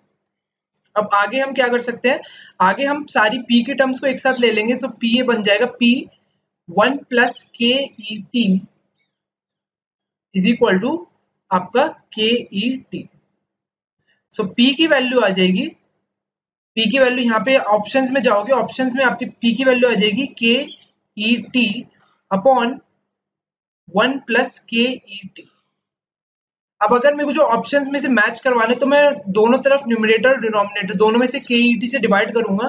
सो फाइनल आंसर निकल कर आएगा p is equal to 1 upon K 1 by K E minus T plus 1।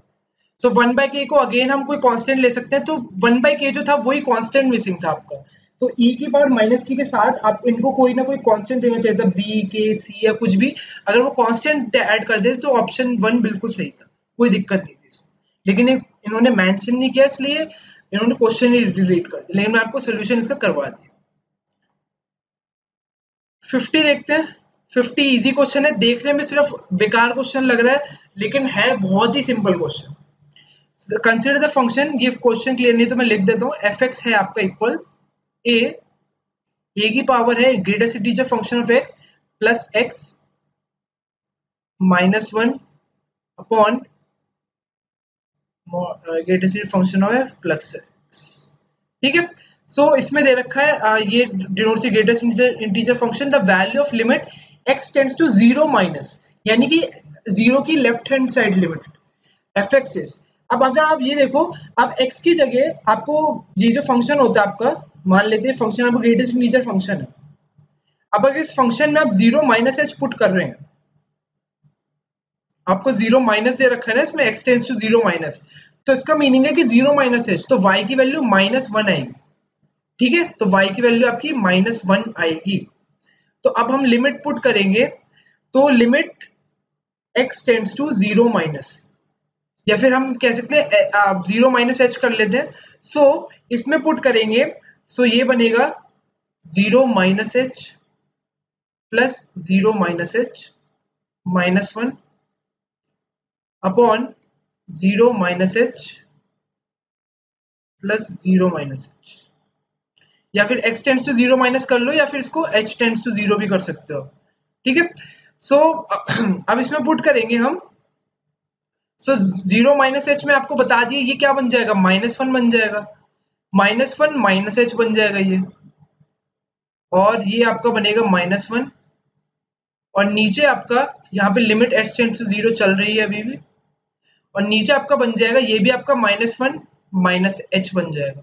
अब लिमिट h की वैल्यू 0 पुट कर देंगे, सो ये बनेगा a की पावर -1 अपॉन -1 -0, सो ये बनेगा a इनवर्स, एक तरीके से a इनवर्स -1 अपॉन -1, या फिर मैं कह सकता हूँ 1 minus a inverse, sign change कर, सो 1 माइनस a इनवर्स कौन सा ऑप्शन है? ऑप्शन 3। कुछ था इस क्वेश्चन में, जितना देखने में मुश्किल लग रहा था उतना करने में बहुत ही आसान था। Question 51, which statement regarding the plotted function is true. ठीक है, तो जैसा अब शिफ्ट 1 में भी सेम ऐसा ही क्वेश्चन, इसी टाइप का क्वेश्चन आया था, तो ये वाले क्वेश्चंस प्रीवियस ईयर्स में भी आए, तो प्रीवियस ईयर के क्वेश्चंस करने मस्ट है आपके। सो प्लेलिस्ट पूरी बनी हुई है, उसको जाके देख लीजिएगा, एंड वीडियो ये वाली देख रहे हैं यहाँ तक देख लियो तो लाइक बिल्कुल बनता है करना। Which statement regarding the plotted function is true. ठीक है, तो सबसे पहले हम सब में देखेंगे, सब में 3 स्टेटमेंट दे रखी है, और सो सबकी पहली स्टेटमेंट देखेंगे F of A. So F of A जो देखने में पता चल रहा है ग्रेटर देन 0 है, सो ग्रेटर देन 0 किन किन में है? इसमें है, इसमें है, और F of A less than 0, तो ऑप्शन 3 तो कट गया, एफ ऑफ ए। ठीक है, सो 1 2 4 में से चुनना है। अब आते हैं अगली स्टेटमेंट एफ डैश ए। सो एफ डैश ए अगर हम देखें तो एफ डैश ए लेस देन 0 होगा, क्योंकि कर्व जो है ए वो डिक्रीजिंग जा रहा है इस पे, तो एफ डैश ए लेस देन 0 होगा। अब ऑप्शन 1 में ग्रेटर देन 0 है, तो ये कट हो गया। ऑप्शन 2 में है, सही है बिल्कुल। ऑप्शन 3 हम पहले कट कर चुके हैं। ऑप्शन 4 में ग्रेटर देन 0, ये भी कट हो गया। बस 3 ऑप्शन कट, तो ऑप्शन 2 बिल्कुल ही सही होगा, बाकी 4 थर्ड इसके लिए चेक करने की जरूरत ही नहीं है। So option 2 would be the correct answer. ठीक है, 51 का ऑप्शन 2, हमने बस एलिमिनेशन से ही हमने आंसर टिक करा।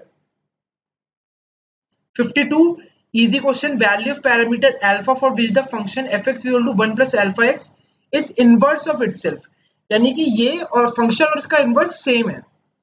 तो अगर मैं fx को y लूं, y is equal to 1 plus alpha x, और इसका इनवर्स भी इसके इक्वल है, यानी कि अगर ऑप्शंस में भी आप नजर मारोगे ना, तो ऑप्शंस में नजर मारते दिख जाएगा कि ये -1 ही हो सकते हैं, क्योंकि अगर मैं अल्फा को -1 लेता हूँ, y is equal to 1 minus x लेता हूं मैं, तो इसका इनवर्स निकालने के लिए क्या करते हैं हम?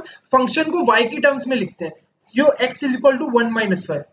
सो ये दोनों बिल्कुल एक दूसरे को कॉम्प्लीमेंट कर रहे हैं, यानी कि अगर मैं इस फंक्शन को, अब मुझे f इनवर्स x लिखना है, तो वो भी 1 माइनस x हो जाएगा।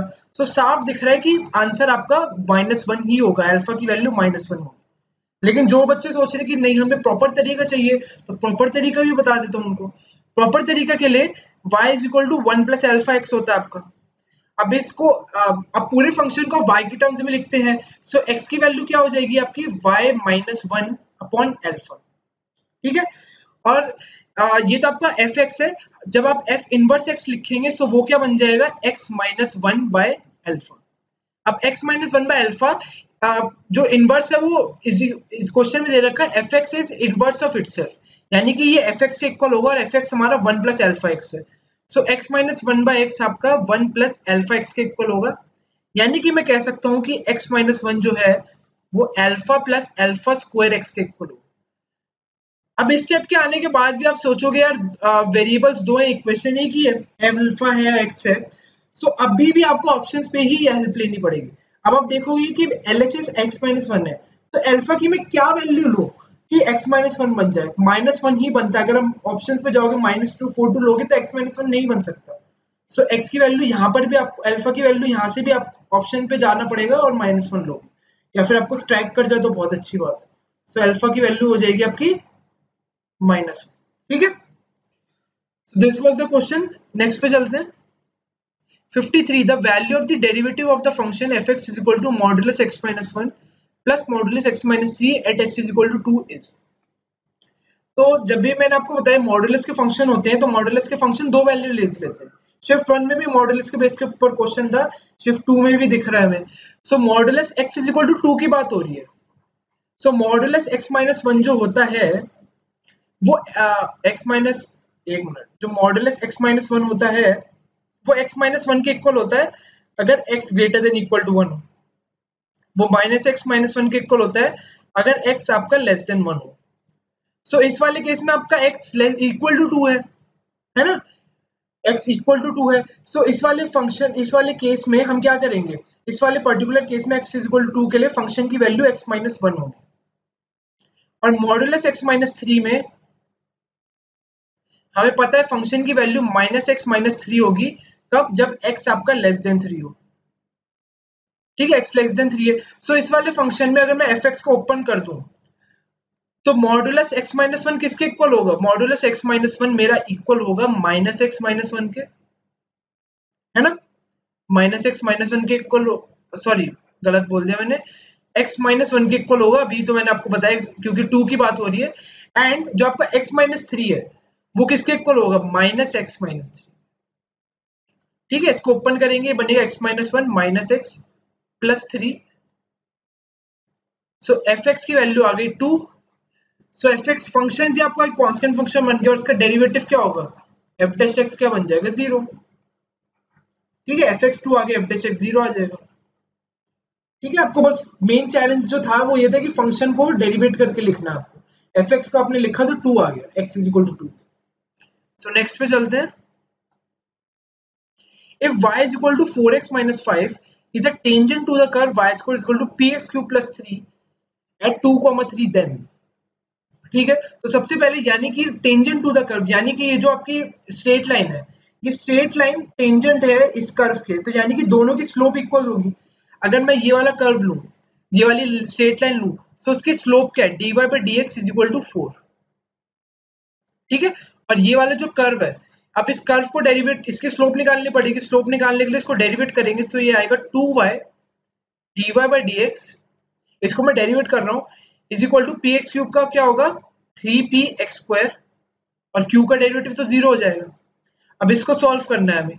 अब dy by dx की वैल्यू 4 है क्योंकि इसकी डेरिवेशन हमने देखी थी। सो dy by dx को 4 पुट कर देंगे यहाँ पे, तो ये बन जाएगा 8y is equal to 3px square. अब ये यहाँ पे हमें 2, 3 की वैल्यूज दे रखी है, यानी कि x हमारा 2 है और y हमारा 3 है, तो वही दोनों चीज हम इसमें पुट कर देंगे। तो 8 इंटू वाई की जगह 3 इज इक्वल टू 3p और x की जगह 2, तो ये 4 बन जाएगा। ठीक है, सो ये p की वैल्यू आ जाएगी आपके पास 8 इंटू 3 24/12 2। सो p की वैल्यू 2 आ गई। अब ऑप्शन को एलिमिनेट हो रहा है, ये वाला हो रहा है, ये और ये वाला हो रहा है। तो अभी भी q की वैल्यू में डाउट है, तो q की वैल्यू में डाउट है तो कौन सा यूज करेंगे हम? सो दोबारा जो p की वैल्यू 2 निकली है वो इसमें जाके पुट कर देंगे। सो अभी हमारे पास p की वैल्यू आ चुकी है, तो हम कर्व को लिख सकते हैं y square is equal to 2x cube plus q। ठीक है, और ये वाला जो कर्व है ये 2, 3 से होता है पास, तो 2, 3 से पास होता है, तो y की वैल्यू अगर हम 3 डालेंगे तो ये 9 होगा, और ये 2 इंटू 4 16 प्लस q, तो q की वैल्यू यहाँ से -7 निकल कर आ गया। सो 2, -7 would be the right answer. ठीक है, p की वैल्यू 2 और q की value -7, which is option 1। Next पे चलते हैं। The function f defined by fx is equal to x की plus 2 into e की पावर -x is। तो सबसे पहले जब भी आपको इंटरवल, आप ऑप्शंस पे जाएंगे तो आपको ऑप्शंस में इंटरवल देखेंगे, आपकी इंटरवल्स पे देखना आपको। तो सबसे पहले हम इनका डेरिवेटिव निकालेंगे। अगर f ऑफ x आपका x प्लस 2 इंटू ई की पावर -x है, सो हम f डैश x निकालेंगे, इसको 0 के इक्वल पुट करेंगे। 0 के इक्वल पुट करके हमें क्रिटिकल पॉइंट्स पता चलेंगे कि फंक्शन कहाँ पे मैक्सिमम अचीव कर रहा है, कहाँ पे मिनिमम वैल्यू अचीव कर रहा है। सो इसको डेरिवेट करेंगे तो इसमें प्रोडक्ट रूल लगा देंगे। तो प्रोडक्ट रूल्स लगाएंगे तो ये बनेगा e की पावर -x, इसका डेरिवेटिव 1 होता है, और into this plus derivative of this, तो ये माइनस ऑफ e की पावर -x बनेगा इनटू x प्लस 2।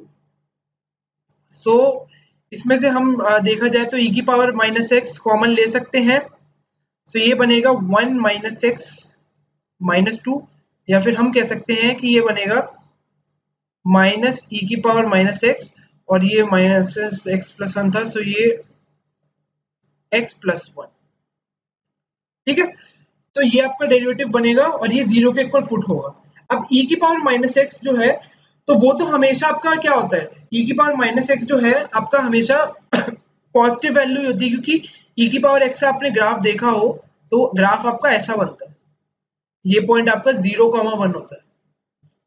तो e की पावर -x का कर्व हमेशा e की पावर -x कभी भी नेगेटिव वैल्यू नहीं ले सकती है, और x प्लस 1 0 के इक्वल है, तो ये वाला यहाँ से तो ये 0 के इक्वल नहीं हो सकता, तो x प्लस 1 ही 0 के इक्वल होगा, यानी कि क्रिटिकल पॉइंट जो निकल कर आएगा वो निकल कर आएगा x plus 1 is equal to 0 या x माइनस 1, x माइनस 1 के इक्वल है। ठीक है, अब वैल्यूज हम पुट करके देखना शुरू कर देंगे। सिर्फ x माइनस 1 के इक्वल है। अब माइनस 1 के बाहर अगर आप कोई भी वैल्यू पुट करके देखेंगे, सो आपके दो इंटरवल्स बनेंगे, एक बनेगा माइनस इन्फिनिटी टू माइनस 1 और एक बनेगा आपका माइनस वन टू इन्फिनिटी। तो हमें देखना है कि कौन से इंटरवल में डिक्रीज कर रहा है और कौन से इंटरवल में ये इंक्रीज कर रहा है। तो साफ सी बात है, अगर हम x माइनस 1 से कोई भी बड़ी वैल्यू डालते हैं, ये वाला जो फंक्शन है आपका एफ डैश एक्स, एक तरीके से यहाँ पे लिख देते हैं, जो आपका एफ डैश एक्स है वो क्या है, माइनस ई एक्स प्लस 1। अब इसमें मैं माइनस 1 से कोई भी बड़ी वैल्यू डालता हूँ, मान लेते हैं हम 3 डालते हैं, तो 3 प्लस 1 4, सो एफ डैश एक्स आपका नेगेटिव आ रहा है, सो यानी कि आपका ये इस इंटरवल में डिक्रीज करेगा। और अगर आप माइनस 1 से कोई भी छोटी वैल्यू डाल के देख लेते हैं, मान लेते हैं हम डाल लेते हैं माइनस 3 डाल लेते हैं, माइनस 3 डालेंगे तो तब ये पॉजिटिव हो जाएगी क्योंकि एक साइन माइनस यहाँ पर बाहर है, सो इसका मतलब इस इंटरवल में ये इंक्रीज कर रहा है। So minus infinity to minus 1 में इंक्रीज कर रहा है और माइनस 1 टू माइनस इन्फिनिटी में ये डिक्रीज कर रहा है। कौन सा ऑप्शन होगा, ऑप्शन नंबर 4। ठीक है, decreasing and increasing. 56, the electricity bill of a certain establishment is partly fixed and partly varies. So when in certain month 540 units are consumed, the bill is 1800, in other month 620, तो तब bill 2040 था, तो जब 500 होंगी तो बताना। ये ऐसे क्वेश्चन था और आपने बहुत करे हुए हैं। इनका डायरेक्ट आपको मेथड बताता हूँ, इक्वेशन बना के तो बिल्कुल कर सकते हो, लेकिन डायरेक्ट कैसे देखना वो देखो। जब आपका बिल 540 था, जब आपका सॉरी यूनिट्स 540 थे, तो आपका बिल 1800 यूनिट्स आ रहा था। ठीक है, अब आपने 620 यूनिट्स कंज्यूम करे तो आपका बिल आ रहा है 2040, यानी कि जब आपने प्लस 80 यूनिट्स कंज्यूम करे तो आपका बिल प्लस 240 हो गया, यानी कि 80 और 240 में क्या हो रहा है, इंटू 3 का रिलेशन है। सिमिलरली जब आप 500 यूनिट्स कर रहे हो, यानी कि आप 500 ऊपर जा रहे हो, तो आप एक तरीके से यहाँ पे माइनस 40 कर रहे हो, जो हमने यहाँ पे प्लस 80 करा है, यहाँ पे आप माइनस 40 कर रहे हो। तो सिमिलरली यहाँ पे माइनस 40 इंटू 3 करेंगे आप, तो यहाँ पे माइनस 120 होना चाहिए। तो 800 माइनस 120 करेंगे तो 1680 इज द आंसर, ऑप्शन 2। ठीक है, ये मैंने आपको डायरेक्ट शॉर्ट ट्रिक बताई एक तरीके से, नहीं तो प्रॉपर तरीका भी देख लो, प्रॉपर तरीका भी पता ही होगा आपको। प्रॉपर तरीका में क्या होता है, 540x यानी कि एक यूनिट का प्राइस प्लस जो फिक्स पार्ट है वो is equal to total bill 1800 आ रहा है हमारा, और हमसे पूछा है 620x plus y is equal to 2040 दे रखा है। अब इसको कंप्यूट करके x और y निकाल लो, x और y निकाल लोगे तो आपसे पूछा क्या है, 500x प्लस y आपसे पूछा। ठीक है, ये दोनों निकाल के x और y निकाल के ये निकालने को पूछा, नहीं तो डायरेक्ट मेथड भी समझ आए तो ये भी अप्लाई कर सकते। 57, 10 men and 15 women can complete a work in 6 days. It takes 100 days for one man to alone to complete the work. How many days will required for one woman alone to complete the work? सबसे पहले ऐसे questions में हम man और women की efficiency का ratio निकालते हैं। सो वही करेंगे, 10 मैन और 15 वुमेन किसी काम को 6 दिन में कर सकते हैं, 6 डेज, या डेज को तो 6 ही लिख लो क्योंकि वहां पे भी डेज आएगा तो कैंसिल ही हो जाएगा, is equal to one man इसको 100 दिन में करता है। ठीक है, बस इनको मल्टीप्लाई कर दो तो 90 मैन प्लस सॉरी ये होगा 60 man plus 90 women is equal to 100 man. So यानी कि हम कह सकते हैं कि 40 मैन जो इक्वल है 90 वुमेन के, या फिर m/w में कह सकता हूँ 9/4 के इक्वल है, यानी कि मैन और वुमेन की एफिशिएंसी का रेशियो मेरे पास आ गया 9:4। साफ सी बात है, अब एक आदमी को काम को करने में 100 डेज लगते हैं, यानी कि टोटल वर्क एक तरीके से 1 मैन इंटू 100 है। सो 1 मैन इंटू 100 आपका टोटल वर्क है, और आपसे पूछे कि एक वुमेन कितने दिनों में कर लेगी, तो हम करेंगे 1 women into x number of days so 1 man और वुमेन, तो मैन की एफिशिएंसी डायरेक्ट लिख दो, जहां जहां m है वहां 9 लिख दो, जहां w है वहां 4 लिख दो, क्योंकि इनकी एफिशिएंसी हमें डायरेक्ट पता है। सो मैन की जगह 9 लिख देंगे तो ये बनेगा 9 इंटू 100, और वुमेन की जगह 4 लिख देंगे तो 4 इंटू एक्स। सो x की वैल्यू आ जाएगी 900/4 विच इज इक्वल टू 225। ठीक है, सो 225 आपका आंसर हो जाएगा ऑप्शन 2। आई होप सबको क्लियर होगा। नेक्स्ट पे चलते, बहुत ही इजी क्वेश्चन था। In an examination 65% of students passed in civics, 60% in history, 40% in both. So यानी कि बोथ है, सो हमें अगर हमें ये निकालना हो कि students which who passed in one or two subjects, सो अगर हमें A यूनियन B निकालना है, C यूनियन H निकालना है, probability of C union H, सो वो कितना होगा 65% प्लस 60% माइनस 40%, सो वो कितना हो जाएगा आपका 85%। यानी कि 15% बच्चे ऐसे होंगे जो दोनों में फेल हुए होंगे, और 90 हमें दे रखा है, तो 90 जो है वो 15% की वैल्यू है, तो 1% की वैल्यू एक तरीके से कितनी हो गई 6, तो 100% की वैल्यू कितनी हो जाएगी, 100% की वैल्यू 600। ठीक है, यूनिटरी मेथड लगाते गए हम, सिंपली कुछ नहीं करा, 15% 90 1 अपॉन 15 करा, 1% 6 आ गया, 100% आपको 600 होगा, विच is option 1। 59. At what price should a shopkeeper mark a radio that cost him 1200 in order that he may offer a discount of 20% on the marked price and still make a profit of 25%? ठीक है, तो आपको CP और MP में relation पता होगा कि CP SP MP ये दोनों एसपी के जरिए जुड़े होते हैं। सीपी से एसपी पे जाने के लिए हम प्लस प्रॉफिट परसेंट करते हैं, और एमपी से एसपी पे जाने के लिए हम माइनस डिस्काउंट परसेंट करते हैं।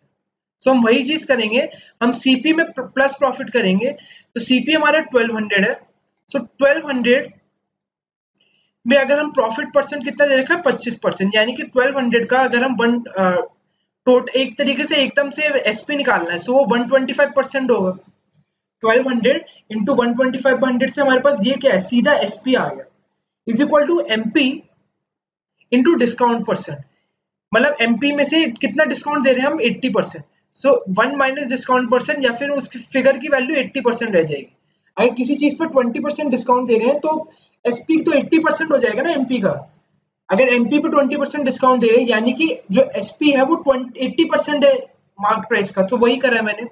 सो बस अब इसको सॉल्व कर लेंगे, यहाँ से 100 से 100 कैंसिल, ये आपको कितना आ जाएगा 25 और 16, सो एमपी की वैल्यू आ गई आपके पास 1200 इंटू 25/16, सो इसको करेंगे 16 16 7 11 12 8 75 इंटू 25, 75 इंटू 25 है, तो उसको कैसे करेंगे 75 इंटू 20 कर लो एक बार, तो 75 इंटू 20 करोगे आप तो आपका आएगा 1500 प्लस 75 इंटू 5 करोगे तो 375, सो आंसर हो जाएगा 1875। सो 1875 option 2 would be the correct answer. ठीक है, 70 क्वेश्चन 70 बताने लायक है नहीं, मुझे बताने का भी बिल्कुल मन नहीं कर रहा अब, लेकिन पेपर में पूछा गया इसलिए बताना पड़ेगा आप लोगों को। सो गिवन दैट ये रिलेशन दे रखा है, इसमें आपको ट्राइंगल की वैल्यू निकालनी है, डेल्टा जो भी आपका उसकी वैल्यू निकालनी है, what is the value of this. So साफ दिख रहा है 6 प्लस क्या करेंगे आपको 9 मिले, 3 ही करेंगे, 3 5 7 नन ऑफ दिस, 3 करेंगे तो ये 9 बन जाएगा, 3 प्लस 0 करेंगे यहाँ 3 बन जाएगा, 2 प्लस 3 करेंगे 5 आ जाएगा। तो ये क्वेश्चन तो बिल्कुल ही बेकार क्वेश्चन था। 71 and the last question, which of the following cannot be placed on the right side of the bottom scroll in order to make it balance। ठीक है, तो सबसे पहले हमें क्या क्या दे रखा है, ट्राइंगल दे रखी है, बॉल्स दे रखी है और स्क्वायर दे रखा है, तो ये बैलेंस हो रखी है, ये वाले जो तीनों हैं यहाँ पे बैलेंस हो रखा है। तो हम पहली क्वेश्चन बना के कह सकते हैं कि इसको ट्राइंगल, तो मैं ट्राइंगल सर्कल और स्क्वायर, सो टीसीएस से मैं करूंगा ट्राइंगल सर्कल स्क्वायर। सो एक ट्राइंगल प्लस एक सर्कल आपको दे रखा है 2c प्लस स्क्वायर, सो यहां से हम निकाल सकते हैं t is equal to C plus S. ठीक है, एक हमारा ये रिलेशन निकल गया। दूसरा हमारा है कि जो ट्राइंगल है वो आपको किसके इक्वल है, 5s के इक्वल है, 5c के इक्वल है, सॉरी 5 सही, 5 सर्कल के एक ट्राइंगल 5 सर्कल के इक्वल है दूसरी फिगर के अकॉर्डिंग। तीसरी फिगर में हमसे पूछा है कि 5 स्क्वायर किसके इक्वल हो, बस। तो सबसे पहले टीसीएस इन सबका रेशियो देख लो, तो उससे बहुत आसानी हो जाएगी, कुछ भी पूछेगा सारे ऑप्शंस एक साथ एलिमिनेट हो जाएंगे। So T is equal to 5c, यानी कि टी और सी का रेशियो क्या है, टी और सी का रेशियो है 1:5, ठीक है। T is to C one, T upon C उल्टा लिख दिया मैंने, 1 मिनट, ये होगा 5:1, सॉरी ये होगा 5:1, और C is to S, T is equal to C plus S, आगे T is equal to 5C है, अगर मैं यहाँ पे इसमें 5C पुट करूंगा तो 5C is equal to C plus S आएगा, यानी कि 4C is equal to S आएगा। तो C बाय एस अब आ रहा 1/4 है, तो ये इसकी वैल्यू आ जाएगी 4। तो T इज टू सी इज टू एस का एक तरीके से वैल्यू आ गई 5:1:4। सो यहाँ पर है हमारे पास 4 स्क्वायर, तो 4 स्क्वायर है हमारे पास तो 4 स्क्वायर है हमारे पास, तो 4 स्क्वायर्स को हम देखेंगे कैसे हम मैनेज कर सकते हैं। 5 स्क्वायर है तो हमें 20 की वैल्यू चाहिए, 5 स्क्वायर है तो एक तरीके से हमारे पास टोटल 20 की वैल्यू चाहिए, 4 × 5 करा है हमें। सो 24 ट्राइंगल्स, 4 ट्राइंगल्स से मिल जाएगा 5 × 4 ट्राइंगल्स, बिल्कुल सही है। 22 बॉल्स, एक बॉल की सी है, तो सर्कल नहीं हो सकता, यही आंसर होगा। ये दे रखा है विच of the following can not be, तो 22 बॉल्स सही होगा। 2 ट्राइंगल्स एंड 10 बॉल्स, 2 ट्राइंगल्स हमें 10 देगा और 10 बॉल्स हमें 10 देगा, तो 20 बिल्कुल सही हो गया। 2 स्क्वायर्स एंड 12 बॉल्स, 2 स्क्वायर्स मतलब 8 और 12, 20 बिल्कुल ये भी सही है, तो ऑप्शन 2 22 बॉल्स होगा इसका answer. So guys with this हमारी दोनों शिफ्ट के क्वेश्चन पेपर्स कंप्लीट हो चुके हैं। अप्रोक्सीमेटली 74 क्वेश्चन थे, 37 उसके 37 इस शिफ्ट के। सो आप कमेंट्स में बिल्कुल बताइएगा कि आपको कैसे लगे क्वेश्चन, ज्यादा से ज्यादा शेयर करिए इस वीडियो को, ताकि स्टूडेंट्स को पता चल सके कि कैसे लेवल आ रहा है और अपनी प्रिपरेशन में वो अच्छे लेवल की कर सके, ठीक है। सो मिलते हैं फिर नेक्स्ट वीडियो में, तब तक वीडियो को लाइक भी कर दीजिएगा, और हमारे टेलीग्राम ग्रुप भी है, उसमें मैं अपडेट्स देता रहता हूँ। ओके गाइज, फिर मिलते हैं फिर नेक्स्ट वीडियो।